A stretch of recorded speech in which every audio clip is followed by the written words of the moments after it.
of thought leaders is that they have no fear of constantly pushing and learning themselves. I think it's a really important trait. And it's funny, I interviewed Dr. John DeMartini yesterday, and we talked about a lot of stuff, and he's like, absorbs so much knowledge. He just decided to study all the ologies, and and just learn 100 hours of this one, 100 hours of that one. And he just kept telling me all the stuff he was learning was just amazing. Yeah. But it is, you look at leaders, yes, it's a pretty strong quality. Everybody has fears though, and when we talk about the Curiosity Code Index that I created, that's told me the 4 things that hold people back from being curious. And so one of those 4 things, the very first thing is fear. So the acronym for what holds you back is FATE, F-A-T-E. So it's fear, assumptions, really what you tell yourself, technology, over and underutilization of it, and environment, everybody and anything you've ever been around, basically, right?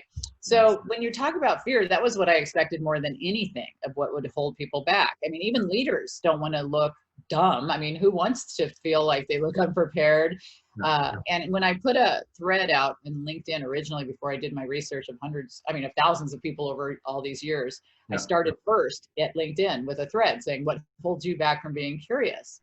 And overwhelmingly, it was fear-based issues. I mean, but what was interesting in my research, it came back that it was kind of evenly distributed though among fear, assumptions, technology, and environment. It wasn't just almost all fear. Okay. There's a lot of these factors. And so the assessment, when I gave it, it's like taking a disc or something like that. Yeah. It's 46 questions, takes you 10 minutes kind of thing. But what it does is it tells you all these different areas within fear, or these different areas within assumptions and technology and environment.